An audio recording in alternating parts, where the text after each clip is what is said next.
and John Cena coming out to bore me per the usual. And then CM Punk comes out there to say, I need to be a monster to beat the monster. So I need to face you for that championship because, John, that championship has corrupted you. Like, it did that to me when I won it back in 2011. I was fully fed into the beast by 2012. So I need to do what I got to do to save us. And if I got to take my own stuff out, so be it. So he wants to face John for the championship tonight. And John says, oh, no, you're not going to get it tonight. What you're going to do is you're going to fly on a plane. You're going to fly 15 hours across oceans.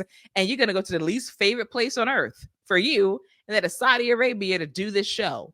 Now, John did drop a meme on IG to suggest that Punk ain't going to make the trip, that Punk might still stand on business after all, because he said, I would never go. Now, we know money talks. We shall see in the next couple of weeks if CM Punk is going to be written out of this situation heading into this championship match at Night of Champions in Saudi Arabia. CM Punk's least favorite place on earth.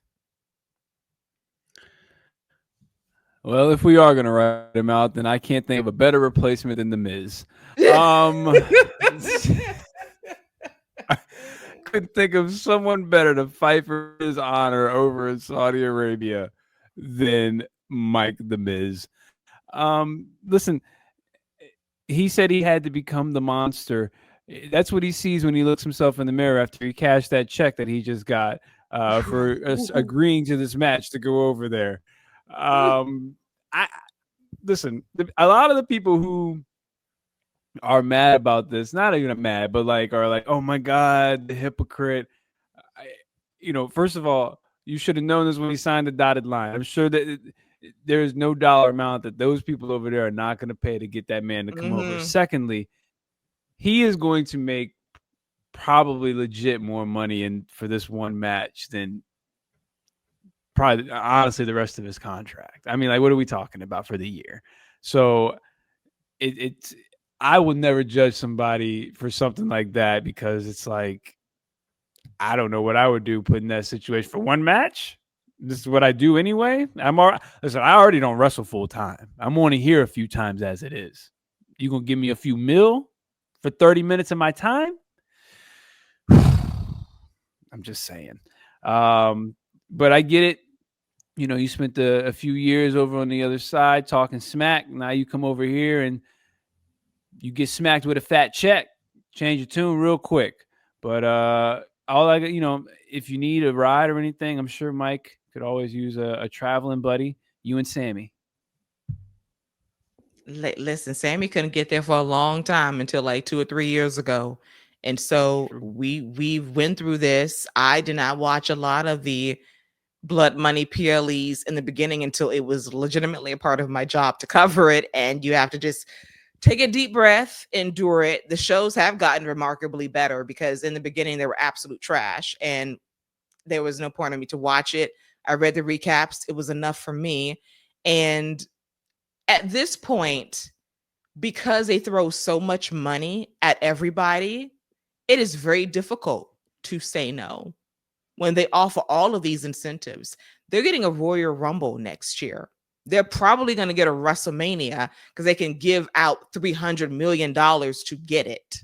And people are going to go there. Kevin Owens basically said, give me double knee surgery one year not to go, but eventually he went back. Sammy's able to go. He's going. So at some point, everybody caves, even CM Punk. Now, if he is written out of storyline, I will give him all the respect in the world. Okay, you are still the only guy that says, I am not going. I will stand on business.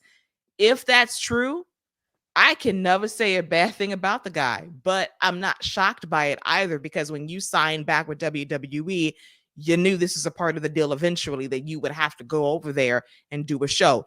If you got balls of brass steel not to go over there and you got that cachet to say no, kudos to you, because that is truly the epitome of setting on business. We'll see if that comes to pass, if he's written out a storyline in the next couple of weeks. If not, I'm not mad at him. It's what are you going to do? The money's too lucrative. It's too tempting. everybody caves. All these sports leagues are caving big time. They're going over there. Some of my favorite entertainers are going over there. So it's like, I'm going to protest all of them. It is what it is. Money talks very loudly over there. I don't have to like it, but I understand it as much as I don't like it. Yeah, this is where we are. This is where we're at. At least, like you said, the quality has gotten better. But we will see if this is the final match that we get or not. To be determined. So until it happens, it's a question mark. Right now, it seems as if he's going to be going over there. But if that man is ambushed, if he's phantom attacked, if he's like wounded, bloodied up, I would give that man tens because he's still standing on business. And I do appreciate that.